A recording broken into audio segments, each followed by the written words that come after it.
Ndichikutambirai zvekare pano paZerare 263 pano pachanga ndichikuzivisai manews updates ezvinhu zviri kuitika munyika yedu yeZimbabwe. Kana uchiri munyowani pathis YouTube channel, kusubscribe mahara wotina on the notification bell kuitira kuti pandinoramba ndidzoka neamwe manews updates uchange uchingozvionera. Panapa uchange uchiona manews updates ezvinhu zviri kuitika munyika yedu yeZimbabwe. Saka ndokusubscribe and turn on the notification bell. Malaika this video here, matoshare this video kune hama neshamwari here. Sekuzoka munozviita tirari anokasika kumhanya nemanews updates ezvinhu zviri kuitika munyika yedu yeZimbabwe. Saka ndikuti subscribe nekushare mavideos epanapa kune hama neshamwari.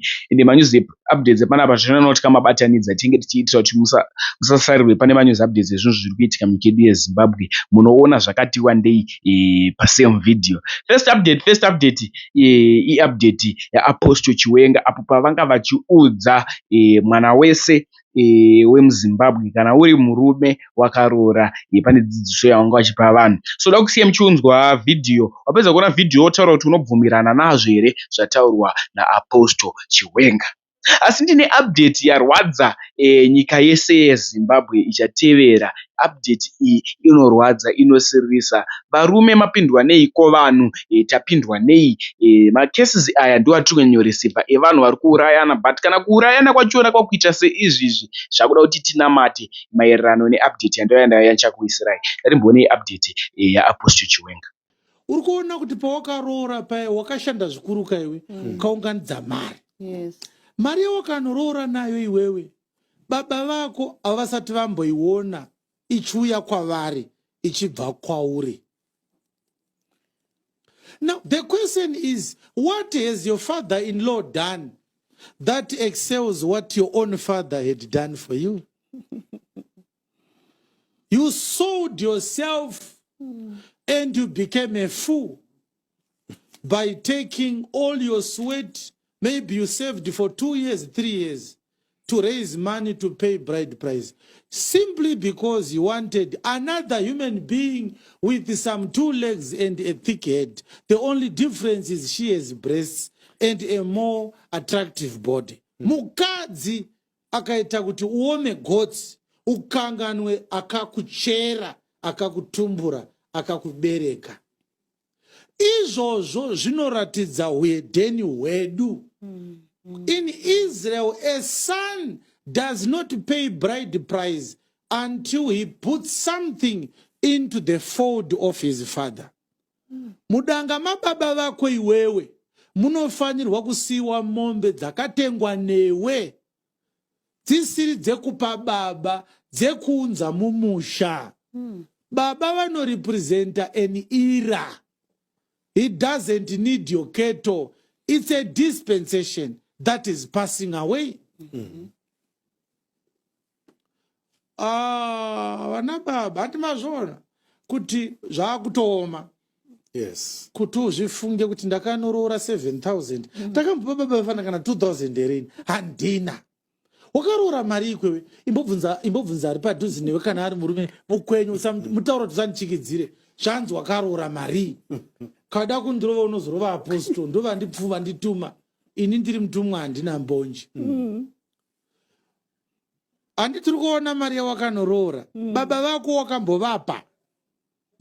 Iko kuti baba vako havasati vambobata mari iyoyo ichibva kwauri, ndiyo saini kuti uri muhedheni. Hauna kukwana because wakainvesta kudzinza risirire kwako. Kwako hakuna chinhu. Nekuda kwemunhu ane kazwi kakatetepera kudarika ramai vako. Mazamu ndo wakakuvhiringidza pfungwa. Ukatora mari yesu ukanopa vanhu so. Mai vakakuyamwisa nemazamu avo for 2 years havazive simba rako. It's an anomaly. It's a sign that we are servants of our feelings.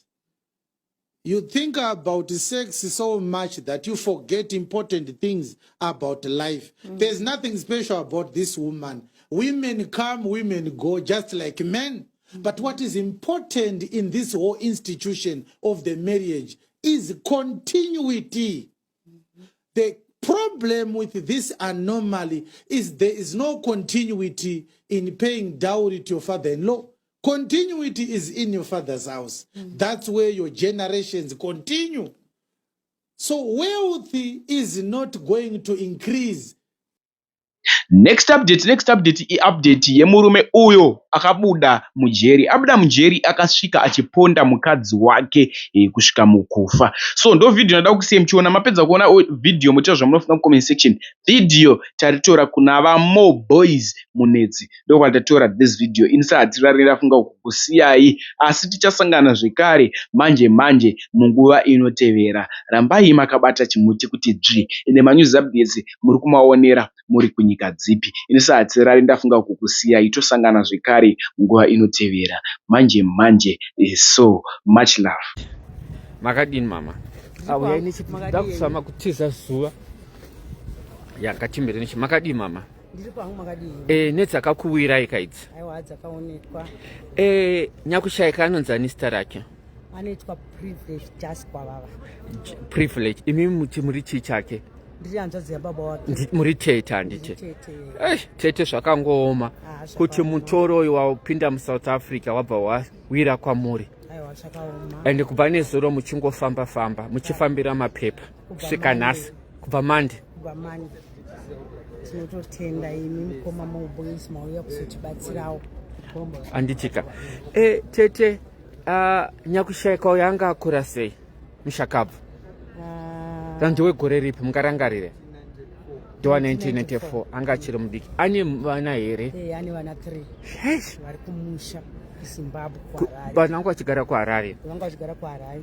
Vana vane idea vari kuziva kuti mai vakashayika? Vari kuziva iko zvino vari kuzviziva. Do you have an idea yekuti hanzi vakazvigashira sei? How are they coping? Muroora wangu ndiye asina kunyasozvigashira hake asi iko zvino akuenda achidzikira achizvitambira. Zvakangooma kuti makatarisa kuti vanhu vazhinji vari muno muSouth Africa vanhu vanenge vachishandira vanhu vari kumusha, kuti vari kuZimbabwe vanenge vachiti mwedzi wega magurosari achasvika nemabhazi vachawana kamari kumukuru. Zvakutoreva kuti as from immediate effect hapasisina kana cent. Senge ipapa tiri kurwadziwa zvikuru sei. Ane mwana wake anga aifanira kutanga grade 1. Shame. Achitoti mwana wake ari kumutsvagira nzvimbo because ndiye mwana musikana anga akusenderawo amai chikafu. Shame. Vana vake varipo kumusha. Saka tiri kurwadziwa zvikuru kuti zvino vana havachasara vachiita sei. Achavachengeta ndiani? Sure. Hapana ari kunyasoshanda basa riri nani pamusha ipapo. Right. Shoko remusikana rekufa rakasvika sei kwamuri? Inini kwandiri ndakanga ndiri kumba tinogara kwakasiyana. Yes. Saka ndakatofonerwa nemunhu anga ari kumusha kuZimbabwe. kuZimbabwe. Vatanga kutaurirwa nemunin'ina wamai vacho ndiye akazikanwa nhamba dzake ari kuPretoria. Saka anga asina nhamba dzangu. Ndokuudza munin'ina wangu ari kuZimbabwe. Munin'ina wangu ndokundifonera kuma11. Shame. Achiti sisi Privilege ashaya aonekwa akafira mumba Primrose kuJimston. Sure. And is that news that were really shocking? Yeah, it was a shocking and I couldn't do anything. Unosvika pakupererwa pekutanga pachino unotopererwa kuti ndotangira papi. Ndakashaya kuti ndodini mandazongofunga kundega kuti zvino ini ndikaita kunge ndapererwa ndiri ini munhu ari muno. And vanhu vese vatarisa kwamuri. Vanhu vese vakatarisa kwandiri kuti bhodhi ive inosvika panzvimbo kumusha kune vamwe. Saka ndakaona kuti kutozvishingisa kwakanaka. Tikwanise kushanda nevamwe vanhu varipo paground. Saka nazvino tichiri kushanda kuti tikwanise kutora bhodhi yedu. Right. Pakuitika kuchiitika apa ndezvekuti pane ma-allegations ekuti murume ndiye akauraya kana kuti ane zvekuita kana kuti ari kufungidzirwa. Connection iri pane information yekuti murume uyu anga ari mujeri handiti? Hongu. Anga ari mujeri kwenguva yakaita sei? More than a year. Okay, akavharirwa. All right. Ndiye anga ari murume wake kana kuti yanga iri boyfriend? Yanga iri boyfriend. So kungogarisana. All right. Saka murume uyu anzi anga changobva kubuda mujeri. Akabuda mujeri musi weFriday. Akabuda musi weFriday. And then musi weSaturday ndobva Friday yo akandorara kumba kwabosi wake. Kwabosi wake, Then chichakazoitika manje. ndokuuya kumba musi weSaturday. Kumba kwaPrivilege. Kumba kwaPrivilege. Yes. Akanga aenda kubasa. Yes. Ndokuonana Saturday manheru. Yes. Ndo pakapesera kuonekwa Privilege pamba paanogara. Achingori momba hapana kuti vakabuda vanzi vaenda kwakati. Asi ndokupesera kuonekwa kaakaita. Saka it's clear kuti munhu akapedzera kunge ana privilege asati ashayika ndiye murume wake uyu. Nekuti ndiye akatoudzawo mumwe munhu kuti auya asvika kumba ndinaye, asi zvakaoma. Ndo matauriro akaita Privilege. Akataura zvichireva kuti obvious munhu wekuti asvika pamba obvious munhu anga almost gore ari mujeri handiti, ende munhu angori kana angosvika pamba asingatarisire ende ari pamba aizviziva kutoti ari kuuya. Aizviziva ke mukadzi aitofara kuti murume wangu ari kuuya. Haana kuziva kuti pane zvichazoitika, anga asina kana kutoti. Akatovhunza Friday kuti sei vamwe vake vakabuda vakasvika muarea iye asati asvika, saka aitofarawo kuti murume wangu adzoka. Mune idea here kuti paanga ari mujeri Privilege aimbondomuona here? Do you have any idea kuti communication yavo yanga yakamira sei? Passport yake yanga yaexpire. Asi mari ari kunzi neshamwari dzemukomana iye aitotumirawo mari. Murume aitumira kuna Privilege ndiye aitumira murume mari ari mujeri, ari mukati. Alright. Then mune idea here kuti paakasvika pamba paPrivilege murume uyu akasvika nguvai? Nguva ndodzandisiri kuziva. Manheru, masikati kana kuti anga manheru. Ndiyo time yakaonekwa. Asi pane vanhu vakatoona murume achisvika kana kuti murume akatosvika vanhu vakatomuona. Iye akatoconfirmawo Privilege. Iye akatoconfirmawo. Akati ndinaye. Right. Saka pakazoitika iri Friday iyoyo vanhu vakazotanga kuziva rini kuti Saturday akasvika murume manheru. Privilege anga ataura kuti ndoda kumuka ndichita washing kune vaanogara navo. Yes. Uyezve ndoda kurukwa musoro. Mukadzi aida kumurukwa musoro ndopakaramba achingouya achimutsvaga vakati Saturday makuseni. Yanga yaSunday. Yes. Saturday manheru ndopavakaonana. Ndopakwauya murume. Sunday kubva makuseni ndopaanga akutsvagwa nemashamwari vachitsvaga Privilege. Ari kupi? Mumwe akati akati arida kumuka achita washini, mumwe akati no ati arida kurukwa musoro. Saka aida kumurukwa musoro ndiye aingoramba achingomutsvaga kuti onai vedu vedu ndamboti ndoda kumuruka musoro, ndamboda kumuruka musoro. Paakazodzokera pamba manheru ndopakati haiwa pane mukomana shamwari yacho iri kuti murume wacho afonerwa, vanga vachitotaura vese achiti ari Samuel. Saka zvamuri kuti maybe Privilege aenda nemurume wake haakunyeba. Hakuna zvakadaro. Ngativhurei dho tione kuti zvakamira sei mumba imomo. Dzadza nguvai? Dzadza kumapasi 7 to 8 dzeSunday. Sure. Foni yanga isingaite through. Foni yanga isingaite through. Yangoringa kana kuti yanga yakatodzimwa? Yanga nokuti line raPrivilege akanga ari nokuti foni yakaenda nemurume. Saka foni yanga isite. Akatora foni yaPrivilege. Ndobva abuda nayo. Ndosaka vanhu vaishaya kuziva kuti vomubata sei. Vanhu vakati hazviite kuti Privilege agare foni yake yakadzima. Yes. Uyezve kana foni yakadzima iye haasi kuoneka nei. Murume ari kunzi akuonekwa Samuel, iye hachaoneka sei. Ndopa vakaziva kuzotarisa vanhu vavakwachura Dawn vavamuona arimo akafira mumba. That's really heartbreaking. Right. Vapedza kudaro obvious vanhu vakatanga kufonera murume ifoni yakaibata here kana kuti aipindurire foni because anga ari mujeri.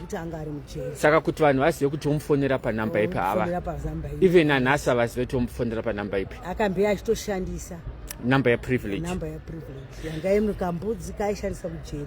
Vakomana vangainavo kujeri ndo vakati iyi namba ikai yaPrivilege ndo yaaifona naye ari kujeri, ndo namba yaari kushandisa izvozvi. Namba iyi yakazenge yatoone paWhatsApp. Alright. Saka vadaro manje ndobva vazama kumufoni. Saka akazokwanisire kuwanikwa murume kana kuresponda? Kuresponda akaresponda pekutanga kusvikira na5 even nalandlord vakatombotaura. Aiti chipa aitaura nalandlord murume uyu? Nalandlord akataura kuti landlord vakamuti hauna kubhadhara rent vaida kunzwa kuti ari kupi nekuti tatosvika tatobva kuno kupolisi yes tibva tati ngatiendei tinorongedza zvinhu ndokwamba pavaigara okuona landlord aripo landlord achibvunzwa tisi takatomupa nhamba yekuti akwanise kutaura tichiti nhamba iyi iri kunzi iri kuita yaive napo landlord akatotaura naye akati hatakatomiraiwo kuti uyozobhadhara rent saka yangoda kunzwa kuti ari kupi akati ndiri kuya kuzobhadhara rent ndiripo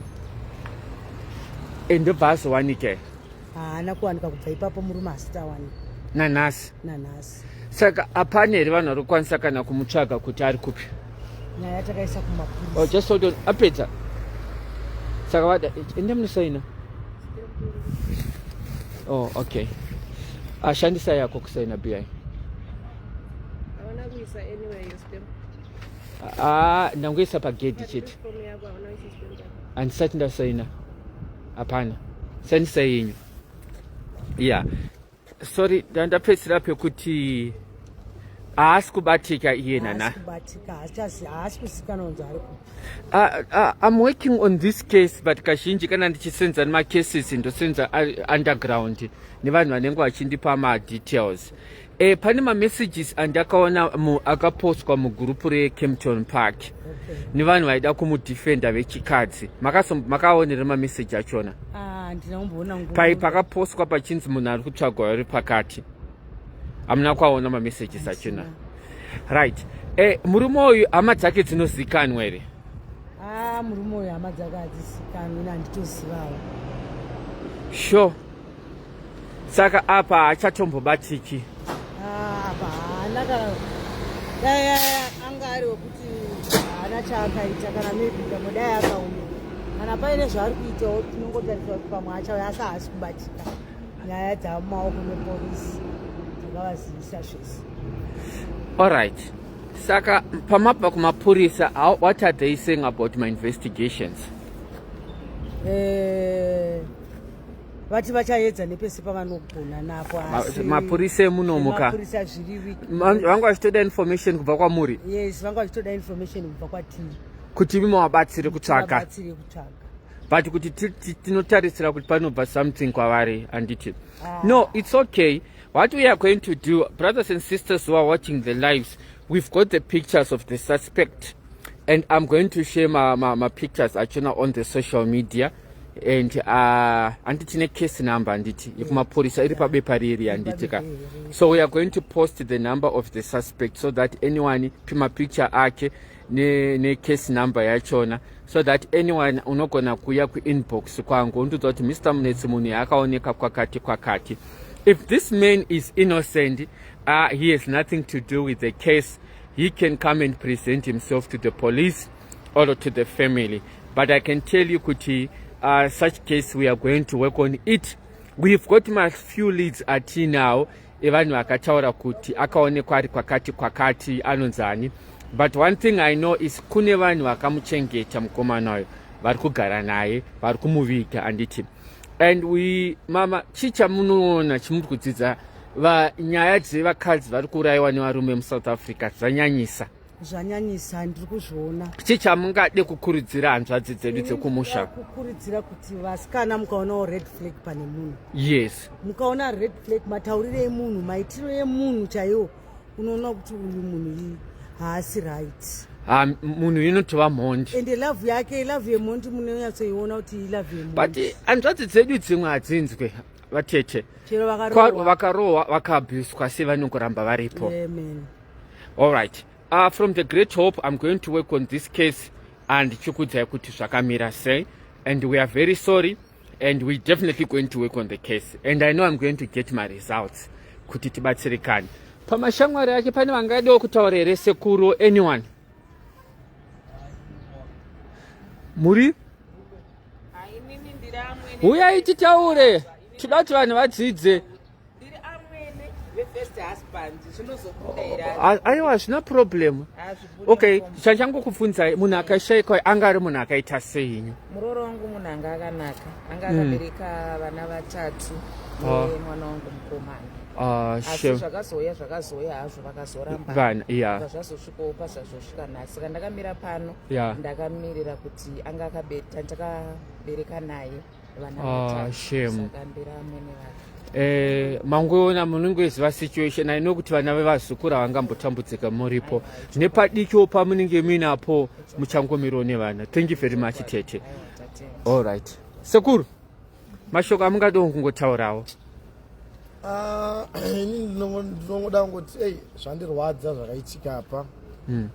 Ndofunga musi wesandi ndakafonerwa ndakatorara namai vacho namainini wacho ndakambotanga kuignora foni chiti bheta rudeko haada zvokutamba kudii vafona pekutanga vafona pechi2 ndobvazondifone vafona pechi3 ndobvanazopika apa foni ndapika apa foni wanzi ndotoza munhu arikuchema sekuru prive hakusina ndakanetseka singaiti ndikati wow kam chii chaitika zvikanzi handichikuziva but ndangofonerwa chinzi prive hasi kusina ndobva zvanzi no rega ndikupei nhamba dzevanhu vatete vandiri kucommunicata nawo ndobva ndatomuka kuma10 o'clock ndobva ndamhanya kumba kwaaigara ndobva ndatosvika pasini zvishuwawo ndikawana mapurisa aripo eforensic varipo vachiita mastatement avo ndobva dhoranga ratovhurwa zvikanzi uyai muone ndaona zvishuwa ndiani ndiye muzukuru zvishuwa ndakabatikanawo zvisingaite but papasina apo zvekuita zvinhu zvanga zvatoitika ndobva ndaudzwa nyaya yacho kunzi boyfriend yakanga yabva kujeri but pane tumameseji turipo twaifamba tokuti aipromisa kuti ndinokubata ndinokuuraya. aitombopa mawarnings akadaro. Ndo manzura andakaita. Of course information inenge ichibuda kuvanhu vakasiyana siyana. Kutaura kwemaneighbors. Yes. Ndo mataura vaita kuti dzimwe dzenguva munogona kuzwana ndakafa. Kana gugu wacho anti wacho vakataura vakati 3 days ago vakasendera vakandiudza kuti munogona kungwana ndakafa. Very sorry. Saka ndo nyama mirira akaita. Saka all no tachingomhanya-mhanyawo kuti tipambire mapepa acho semunhu sehama iri padhuze. I believe dzimwe hama dzayo dziri kunana Durban. Yes, ndambotaura nawo futi makuseni. Ndichitaurawo nababa wacho vakanditi sekuru chitomhanya-mhanyai ndi munhu mukuru atoriko paground. Handikwanise kuvarasa sisvozvo muzukuru uyu because nguva zhinji anomira neniwo pane maproblems angu andimaona manje. Sekuru, mashoko amungade kutenda kuvanhu vari kumira nemi again venharaunda, mashamwari, matisawira neveisava? Ndoda kutenda, ndoda kupa kutenda zvikuru kunyanya. Ndichitanga ndichinyanya kutaura kune vecommunity vaigara navo. Vakamira zveshuwa nanhasi vari kumira munavo. Tinavo ende vari kutoti ende tiri kutomira zveshuwa ende nevamwe panototi vamwe vatori willing nekuda kutomuperekedza kuenda kumusha vari kutoita macontributions nawo. Zvinhu zvandatya nazvo chaizvo mukuti handaimbofungidzira kuti vanhu ivavo vangamire kusvika pakadai so pakadai. Koitawo hama idzi sezvo manzwa vamwe vana vamweni vake vataura kuti aiwa munhu wanga akanaka hatina kutadzirana ndo kurambana kunowanikwa. Part of life yedu yatorarama. Tinavo pano futi vari kumira nemi even baba vevana varipo. Tinavo panapa. You know what, I'm very touched. Even vanhu vari kuverenga comment section vari kutenda tete kuti munguva dzakadai dai vange vari vamwe vanhu vari kuti hatinei nezvekuita, isusu chatinongoita ndezvekuti ndezvevana, but makamira navo vari pano, tete vari pano, baba vevana vari pano, zvese vari kuti aiwa zvakaitika but pari zvino tiri kubatsirana kuti munhu aendeswe kumusha. Rudo rwakadai mukoma haruwanike kuvanhu vese. Dai baba vevana varipo natete vachienda kumabasa kwavo vachitotaura rabha but varatidza yatinoti maturity yokuti vamire nemi. We need to learn from maturity yabva kufamily iyi. Kunoratidza kuti kufamily iyi kune vanhu vanonzwisisa kuti chinonzi ubuntu. Thank you very much sekuru. Tine vamwe vandasirira. Yes. Komarodi. Muupenyu munoitika zvinhu zvakasiyana siyana. vanhu vanororana, vanhu vanorambana, ende imimi hamusiri munhu wokutanga anosiyana nemudzimai, ende hatitsvage kuti chii chakaitika. We are not there to judge, handitika. But one thing that we appreciate ndezvekuti you are here. Dema muri a bitter husband, muri kutoti musatombondi include atanga nemumwe munhu wake uye zvafira ari mumaoko meboyfriend. I don't want to be involved, but mauya nehanzvadzi yenyu kuzomira mukoma. For that thing I respect you. I have dealt in mamwe mafamilies ekuti panenge pane matensions musingatoonana, but kumuri kwenyu kwamunobva kuri kudzidzisa vanhu vazhinji kuti munogona kupesana, but kazhinji munguva yematambudziko munomira mese. Anditi chii chamungade kutaura? Ndiri kukuremedza yangu. Vana vari kuzvigashira sei? Zvekubara mukoma hazvitambirike. Munhu kutoti muse Friday. Yes. Seka naye paWhatsApp achitonita murume nguva yareba uya tionane chichi hapaiti tinge kutooneka. Oh, shame. Uyazondiona murume wangu chichi patosvika pakudzokera kuziye musi nangu uyazondiona chichi. Oh, shame. Ende amaiziva kuti ndo mashoko ekupedzisira iwayo. Kutopedzisira kutotara nemukadzi muse Friday. Ndakutonzwo mene boyfriend mashure takasiyana anga kutozvanga. Ima kuzvirarama. No zvinoitika mukoma. Yes, yes, yes. But hazvi zvangoti bata maendera chaita mudzimai wangu priva hazvi zvinorwadza. Zvinorwadza singaiti. Handiti chatinongonamata ndechekuti dai Mwari asimbisa vana, concern yangu iri kuvana kuti vana vanozvigashira sei. But one thing chandaziva kuti mimuripo handitika chete varipo pamabato nepando muno muSouth Africa musime kuti munhu anonzi anowana mari yakati kazhinji ndezvekutongojoinidza pabatiko pashoma ipapo. Obvious muri mubereki, there's no way kuti munorasa vana zvachose, mutoro wati wamuhombe. Anditi all right, thank you very much. All right, monditendero vabereki venyu kwamakabva kumhuri kuti handina baba munetsi maita zvakanaka mauyo kuzomira nefamily iyi. Anditika toda kutendeyo neservice yenyu aiwa muri kubata basa zvakanaka mukoma. Anditika tinotara nepasiripo but tinokutendai muri kugona basa. Thank you. Thank you mukoma. Sharp. Kwapane Sawira wachona here? Mai vacho taura namai vacho ngavadaira. Mai uyai apa. Munongotaura mashoko mairi matete chamunongorangariro pamusoro papriva. Handikubvunze mai chii chamunotarisira chamunorangarira priva angari munhu akaita sei? Angari mama anotevera ndarwadziwa samai vake handina kana mashoko akawanda ekutaura zvangu. Ndongoti Diamond yabatwa nezvaakaita kumwana kwangu zvaakaita zvakandirwadza zvakawanda. Oh, shame. Saka handangu mashoko akawanda mupeni. She just left me speechless. I know, I'm very sorry about it. No, it's fine. We'll continue to pray for you. All right, Vandrat, it's okay. Guys, you see, this is a very emotional, it's a very emotional situation, guys. Kurewa kwa akaitwa. And the most painful part in this way, akatimbenga atombotaura kudza vanhu kuti ndomakazvamirira. Guys, we always have to work hard to protect women and children. This issue, it has to be treated as a matter of urgent. What picture are we giving to South Africans? Vachinzwa kuti munhu anga ari kujeri auraya mukadzi wake.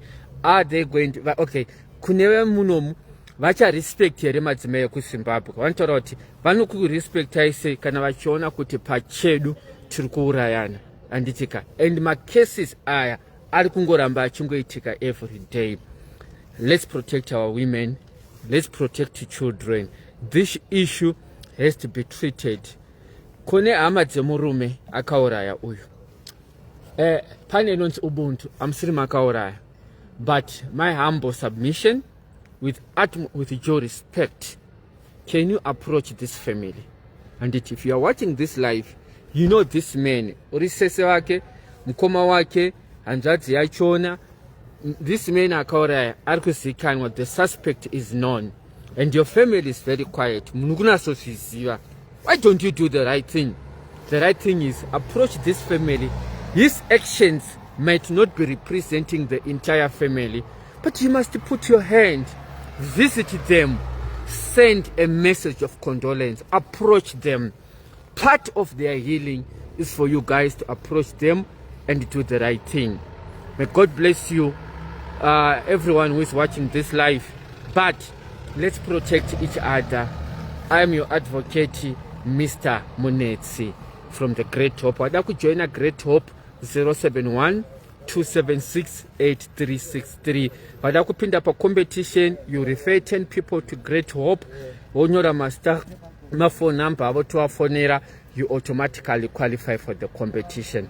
But again, let's love our women, let's protect women. Vakadzi dzidzai, chikoro dzidzai. Kana uchatukwa nevanhu kuti wawane gore usati wasangana nemurume, tukwa kudaro. Kana uchanza hana anokuda asina basa. Chero ukatukwa about body yako kana kunzi chi, you just know that you are created by the image of God. Yourself, you are beautiful. Don't change your principles. Don't undermine yourself. If a man truly loves you, he will respect you. He will never insult you. He will never call you hure. He will never call you fambi. He will call you kuturimbra. If he truly loves you, you can genuinely see kuti, this man loves me. Respect yourself. What do you benefit kugara nemunhu anongokudza kuti ndichakuuraya chete, ndichakubaya nebanga, munhu anogara akakumudhurira, munhu anogara asingataure newe, munhu ari kutochengetwa newe. What are you benefiting? What is the end result? The end result is that uchapedzisira wafa pachako, vana vachange vanherera. Who is going to look after you? It's time for you to sit down and you think wisely, kuti, where is this relationship taking me there? We've been together for 2 years. We've been together for 3 years. Is he planning to marry me? Is he planning to have a future with me? What exactly am I benefiting from this man? This is very important. Introspective is very important. It's time for our sisters kuti munzwisise kuti zviri kunanga sei. Why don't you enjoy the gift of being single? Kuti pari zvino I'm a single mother. My husband is God. My husband is Jesus. I don't need men. I'm covered by the Holy Spirit. Pane kungoramba muchingozviti tiri mulove. Yes, munogona kuvairirwa nevanhu vakarora, vane vakadzi, vanhu vanechi, vachiti vane varume, takadai my husband. But even if you check on these marriages, angova masita chete. So stand on your principles. Don't allow this man to use you. The next thing, they will kill you, your kids. Think about this issue briefly. And there are so many cases that I have covered. Dzevarume vakadzi vari kuuraiwa nevarume nyaya yema relationship, my marriage. It's up to you. I can only advise, but at the end of the day, you have to make your own decision. May God bless you. Those who want to join Great Hope, 071-276-8363.